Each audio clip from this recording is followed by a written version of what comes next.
So we talk so much about Twitter and social networking and how it's changed the landscape. Tweeting right now. We tweet during the show, but who knew that Twitter could maybe be one of the best tools for a U.S. senator's remarkable transformation? That's the story we want to talk about right now. 5 months ago, Senator Claire McCaskill decided to tell the world she really felt she needed to get in shape. And unlike many things in Washington these days, it's been a huge success.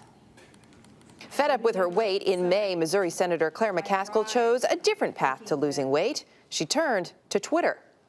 "I'm tired of looking and feeling fat," she tweeted to her nearly 60,000 followers. "Maybe talking about it publicly will keep me on track." Since then, McCaskill has kept her followers in the loop, posting updates of her fitness goals and her eating habits. Here's a picture of the senator back in August 2010, compared to last month.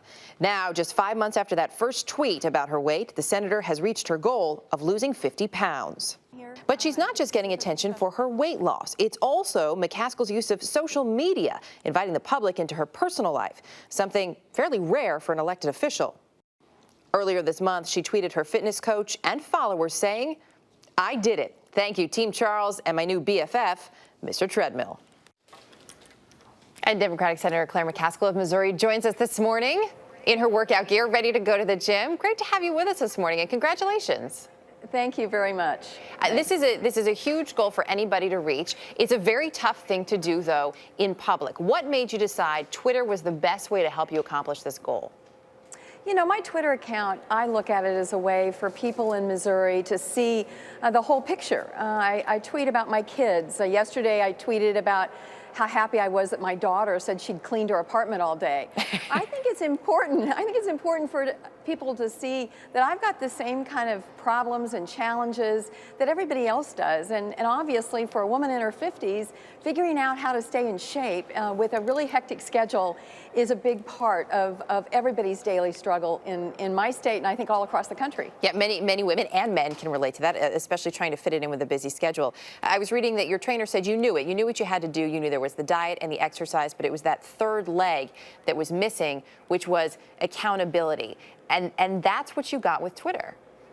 Absolutely. I mean, I knew once, believe me, I thought long and hard about sending that first tweet. I knew what it meant.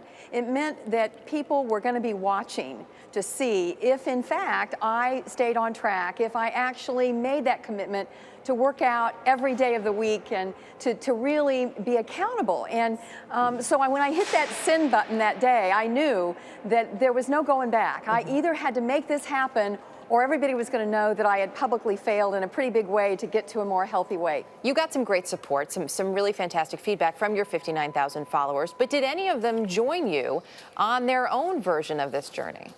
I got lots of tweets from folks that were doing the same thing, lots of ideas, you know, especially when I tweeted the one time about how I had divorced bread and pasta, and I hoped that someday we could be friends again. A lot of folks responded to that saying, hey, yeah, if you focus on fruits and vegetables and protein, and if that's what you focus on, then, and you work out, this is not a complicated thing. I think when you're struggling to get there, you make it harder than it needs to be. And that reinforcement I got from so many people across the country really was helpful. I have to say that was one of my favorite tweets. And I was wondering about it. Does it really have to be a divorce for you? You know, we hear so much about how it's important to do everything in moderation. Could it have been a trial separation period? Or maybe can you work out a visitation agreement with the bread and the pasta? That's exactly it. I mean, we're divorced, but someday I hope we can be friends again. And that means that every once in a while, it's not a bad thing to not eat actually healthy, but it needs to be something that happens every once in a while instead of something that happened every night. Before I started on this thing, I would sit around and feel sorry for myself that I'd worked so hard and think that Ben & Jerry's was my best friend. And now I know that it's probably more an apple. Yeah, go with the low-fat version, maybe as a treat. Really quickly before we let you go, will you keep tweeting about this? Because obviously we know maintaining that weight loss is a tough thing in itself.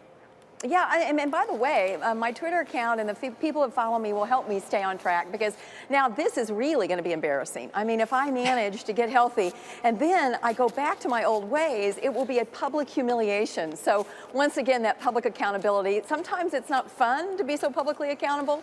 Believe me, when I go to the grocery store, I hear about it. But at other times, in terms of staying healthy, I think that folks out there paying attention and realizing that I've accomplished this, it's going to keep me on track to maintain a healthy weight. Well, great to have you with us this morning. We know you're off to the gym, so have a great workout. And thanks. And maybe this can inspire, perhaps, you and your fellow lawmakers. Maybe you can all come together, tweet about coming together. There you go. Senator, thanks for your time this morning. Thank you.